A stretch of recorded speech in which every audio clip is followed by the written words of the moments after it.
Hi friends, welcome to cook and bake with Lalita. आज मैं बनाने जा रही हूँ कच्चे आम यानी हरा आम, जिसे कहीं कहीं केरी भी बोलते हैं, उसकी देसी स्टाइल की चटनी। बहुत ही चटपटी बनती है ये। इसके लिए मैंने एक बड़ा कच्चा आम लिया था, ग्रीन वाला, और उसको अच्छी तरह से छील लिया और धो लिया, उसके गुठली निकाल के हटा दी और उस आम को, कच्चे आम को ग्रेट कर लिया, जो कि करीब 1 कप है। और हमें उसके लिए चाहिए साबुत धनिया यानी कोरिएंडर, और ये रेड चिली करीब 1.5 टेबल स्पून है, और जीरा 1/2 टीस्पून, जी हाँ 1/2 टीस्पून, बिल्कुल ज़रा सा। और करीब 1 टेबल स्पून गार्लिक है, जिसे मैंने कट कर लिया है, और 1 ग्रीन चिली है। अगर आप ज़्यादा तीखा खाते हैं तो आप चिली और भी ऐड कर सकते हैं, और 2-3 लाल मिर्च सूखी वाली। अब मैंने एक पैन गरम कर लिया है। अब इसमें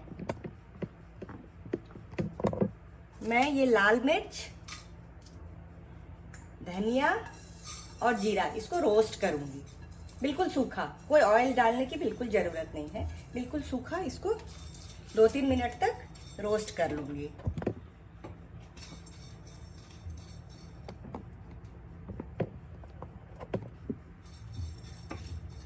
इस तरह से।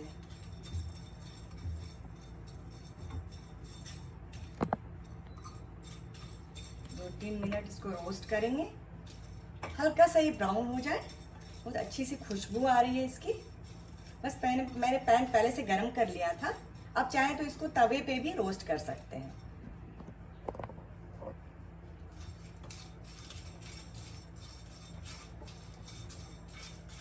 बस करीब 3-4 मिनट तक सिम पे। अब अच्छी सी इसकी सौंधी सी खुशबू आ रही है। हल्का सा ब्राउन हो जाना चाहिए रेड चिली को। चिली आप अपने हिसाब से कम या ज़्यादा कर सकते हैं। एक कच्चा आम करीब 1 बड़ा कप है, इसको मैंने ग्रेट कर लिया था। आप चाहे तो बारीक काट भी सकते हैं। और अभी गर्मी आ गई है और कच्चा आम मार्केट में मिलने लगा है, और ये आम अभी मुझे ऐसा लग रहा है कि बहुत ही खट्टा है, तो इसकी चटनी बहुत ही चटपटी बनने वाली है। बहुत मजा आएगा, बिल्कुल देसी स्टाइल, जी हाँ।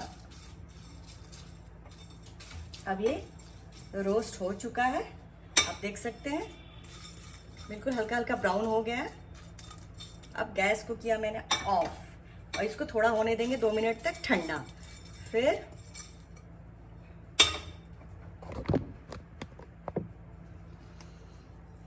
मैंने लिया एक मिक्सी का जार, जिसमें डाला मैंने मैंगो 1 कप,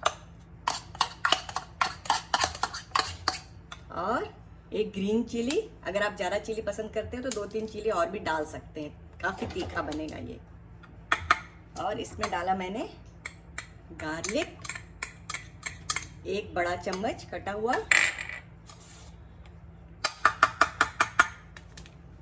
और ये हमारा थोड़ा ठंडा हो चुका है। इसमें है साबुत धनिया 1.5 टेबल स्पून है, और 1/2 टीस्पून जीरा, और मैंने 3 बड़ा लाल मिर्च लिया। आप चाहे तो कम भी ले सकते हैं, ज़्यादा तीखा नहीं खाते हैं। इन सबको मैं डालूंगी अब जार में।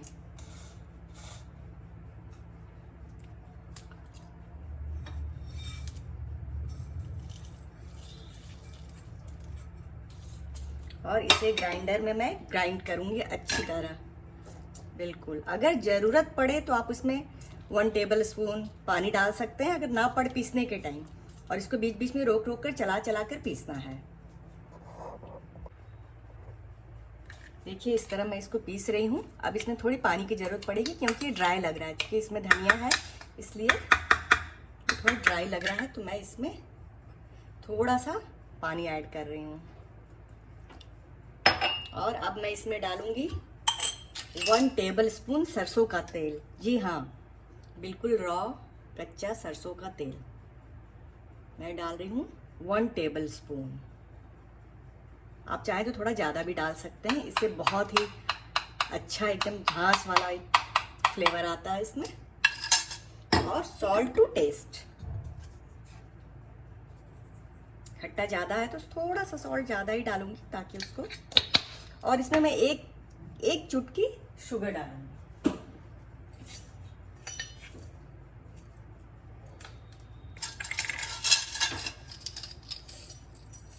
देख लीजिए, बिल्कुल हाफ टी स्पून से भी कम शुगर।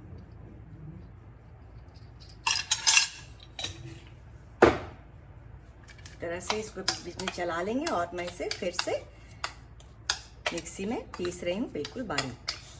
मुझे लग रहा है इसमें और भी पानी की ज़रूरत होगी, थोड़ा सा पानी मैं और डाल देती हूँ, क्योंकि आम जो अभी मार्केट में आ रहे थोड़ा सा ड्राई सा है और धनिया जीरा तो ड्राई ही है। इस तरह से ग्राइंडर में चलाकर इसे आप बारीक पीस लें। अगर पीसने में दिक्कत होती है तो आप थोड़ा थोड़ा पानी, लाइक 1 टेबल स्पून पानी आप बीच बीच में डाल लें। ये इस तरह से मैंने बना लिया और ये बहुत ही टेस्टी होता है, बिल्कुल डिफरेंट टेस्ट होता है इसका। और आप चाहे तो मस्टर्ड ऑयल इसमें और भी ऐड कर सकते हैं, थोड़ा टैंग को एनहेंस करेगा, ये बढ़ाएगा। आप चाहे इसमें तो धनिया पत्ता डाल सकते हैं, वैसे मैं नहीं डालती हूँ। ये देखिए बिल्कुल बन के तैयार है चटपटी तीखी चटनी।